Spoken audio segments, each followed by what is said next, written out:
D'abord, je voudrais vous remercier parce qu'il y a certains camarades qui me disaient on n'est pas si nombreux que ça.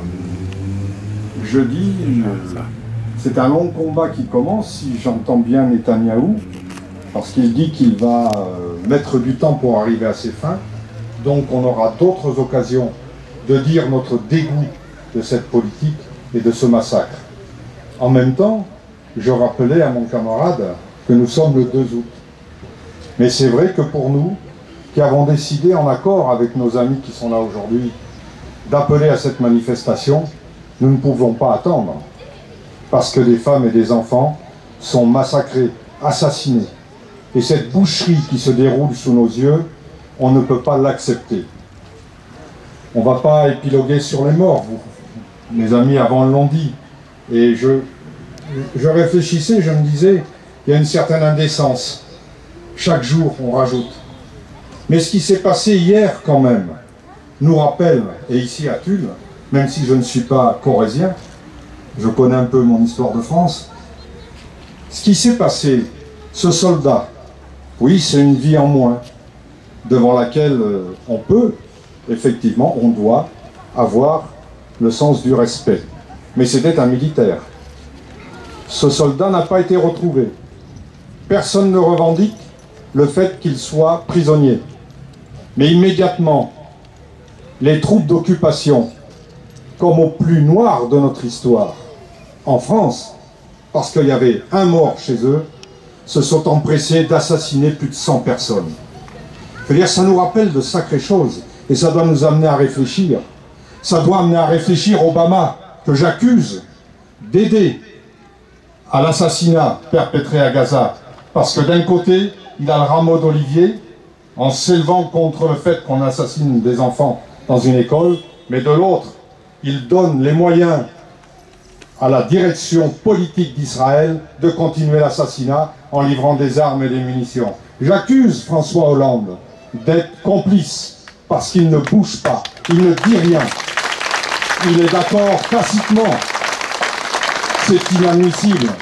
Il est vrai que, pour pas mal d'entre nous, ça fait longtemps, enfin depuis 2012, que nous ne croyons plus aux élucubrations disant que ce monsieur est de gauche.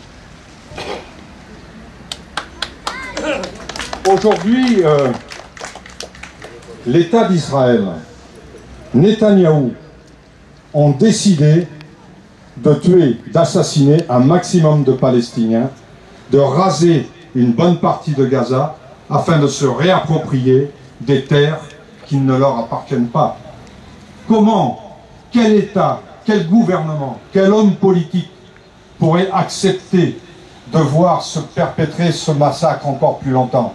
C'est pour ça que nous, les communistes, nous sommes de tous les combats pour cette paix. Pas que celle-là. Pas que celle-là. Et moi, je fais mienne la proposition qu'a fait Pierre Laurent, le secrétaire national du Parti communiste français, en nous demandant à nous, militants, de nous impliquer de plus en plus, de créer toutes les conditions du rassemblement. Et c'est pour ça que je suis content de voir mes camarades avec moi derrière. Parce qu'au-delà des péripéties, sur l'essentiel, c'est-à-dire l'arrêt de cette tuerie, nous sommes d'accord. C'est pourquoi aussi je suis satisfait qu'à l'appel de mon parti, de notre parti, je vois ici rassembler des militants, réellement des militants qui croient à une politique de gauche, une politique de paix. Je ne citerai pas de nom, bien évidemment, mais chacun se reconnaîtra. Je crois que c'est ça, le grand rassemblement dont notre peuple a besoin pour obliger notre gouvernement à prendre une autre position. Parce que la France est un grand pays. La France a une voix qui compte.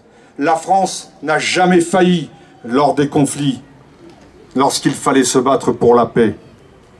Et aujourd'hui, on a un gouvernement, certes, il est plus préoccupé par nous proposer des larmes et du sang au mois de septembre pour servir l'intérêt du capital et des entreprises que pour mobiliser pour avoir la paix à Gaza. Je le disais, il faut qu'on impose par un rapport de force, qui aujourd'hui n'est pas encore suffisant, mais qu'il faut faire progresser. Il faut qu'on impose la paix. Il faut qu'on les oblige à dire « ce n'est pas acceptable, on ne peut plus livrer d'armes à ces gens-là ». Et il faut qu'on se rassemble, qu'on les rassemble sur des solutions politiques. Vous avez vu, il existe des différences d'appréciation, mais sur le fond, il faut qu'il y ait une négociation politique, parce qu'on n'y arrivera pas par les armes. C'est inconscient de le penser. Donc il faut une négociation et il faut arriver à une solution politique. Notre parti, le Parti communiste français, prendra encore à l'avenir toutes les initiatives que nous jugerons bon de prendre pour obliger notre gouvernement à changer de politique. Il faut rappeler au président de la République que dans sa campagne, dans ses engagements, il avait promis une autre position par rapport à Gaza et au peuple palestinien. Il avait des propositions de paix. Faut-il qu'il manque de courage politique aujourd'hui pour changer son fusil d'épaule, si je peux le dire ainsi? Mais c'est une réalité, c'est pas une attaque, c'est une réalité objective sur la base de situations que chacun d'entre nous ici est en capacité de voir, de comprendre, d'entendre. Cette guerre, il faut l'arrêter très vite. Sinon, c'est toute la jeunesse. Il y a plus de 300 enfants qui ont été assassinés. Et encore, on n'a pas déblayé. Vous avez vu à la télévision l'état de Gaza? Quand on va pouvoir, y compris dans les petits villages autour de Gaza, aller voir, aller déblayer, on comptera encore plus de morts. Mais il faut croire que les dirigeants d'Israël, que les dirigeants des États-Unis, que le nôtre et d'autres ne comptent pas les morts comme nous. Donc il faut continuer, au-delà de nos divergences. Chers amis, il faut que nous nous unissions pour empêcher qu'on tue des enfants, des femmes, des hommes, des vieillards. Il faut qu'on se batte comme des chiens, j'allais dire, excusez-moi d'être trivial, mais pour dire paix à Gaza, tout de suite, sans discussion, sans négociation, sans marchandage, d'aucune sorte. Voilà pourquoi, moi, avec mes amis communistes, nous nous battons. Et aujourd'hui, eh bien, je suis bien satisfait de vous voir adopter, vous aussi, pas toute notre position, mais l'objectif principal de faire la paix à Gaza. Tout a été dit sur les perspectives. Moi, je dis, nous disons, négociation politique. Oui, parce que ce n'est pas nous qui déciderons. Ce sont les peuples. Comme à chaque fois, nous les communistes, on a notre idée, mais c'est au peuple de décider. C'est à eux. Mais quand même, qu'on ne nous demande pas d'être muets devant cette situation. Et là, on prendra toutes nos responsabilités. Mais du débat, jaillira, je pense, les moyens, les forces pour gagner une majorité de notre peuple à l'idée qu'il faut arrêter la tuerie à Gaza. Merci.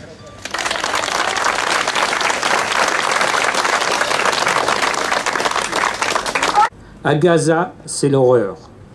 En prétextant combattre le Hamas, le gouvernement de l'État d'Israël mène en réalité la guerre au peuple palestinien tout entier et à son unité. Rien ne justifie l'acharnement meurtrier de l'armée israélienne sur la population civile prise au piège par le blocus à Gaza. Le gouvernement Netanyahou doit répondre de ses actes devant la communauté internationale, laquelle doit impérativement ouvrir la voie à de vraies négociations.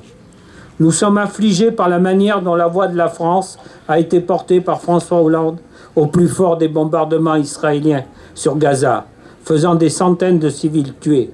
Les déclarations du chef de l'État explicitement pro-israéliennes ou renvoyant à tort chacun dos à dos sont totalement vides d'initiatives politiques pour contribuer à une solution pacifique.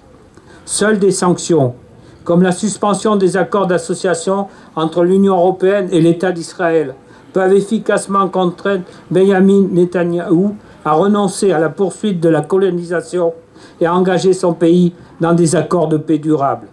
La reconnaissance par la France de l'État palestinien, mettrait à mal l'impunité dont jouit depuis trop longtemps le gouvernement israélien. Tant que cette impunité durera, tant que l'humiliation et la violence dont les Palestiniens sont la cible dureront, les partisans de la paix palestiniens et israéliens seront fragilisés. Assez de massacres, assez de violence et de haine. Nous appelons le gouvernement français et les autorités européennes à prendre des initiatives à la hauteur du drame qui se noue pour obtenir un cessez-le-feu immédiat. Que les armes se taisent et que l'on prenne le chemin du dialogue, de la diplomatie et de la politique. La base de celui-ci est le droit international. La fin du blocus de Gaza, l'arrêt de la colonisation, la fin de l'occupation et la libération des prisonniers politiques palestiniens. C'est la condition de la paix et de la sécurité pour les peuples israéliens et palestiniens. Ensemble, nous demandons que le peuple palestinien soit placé sous protection politique internationale et que la France et l'Union européenne proposent d'urgence une aide humanitaire, médicale et sanitaire pour les victimes, en commençant par les enfants. Ceci signé donc de les manifestants que nous sommes et les organisations Cap à Gauche, Corrèze Environnement, Europe Écologie Les Verts, Ensemble, Jeunes Communistes, les Amis de Jayouz, Machikouna, Mouvement de la Paix, Parti communiste, Parti de gauche. Voilà, donc si vous êtes d'accord sur le texte de cette motion, voilà, vous le confirmez par vos applaudissements. Merci. Bon, mais...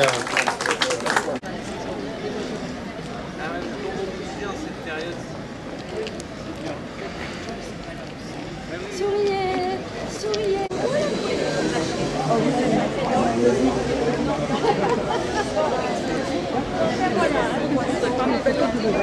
Oui, monsieur Gallienne. Voilà. Ah oui, c'est bon.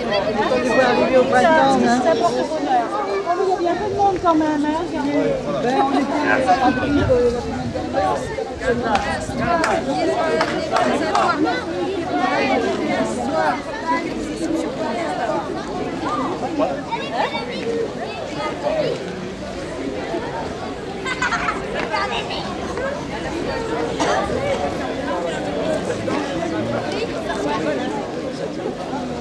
On a parlé de tout d'abord, mais on n'a pas parlé de blessés. Il y a 10 000 blessés. Et dans ces blessés...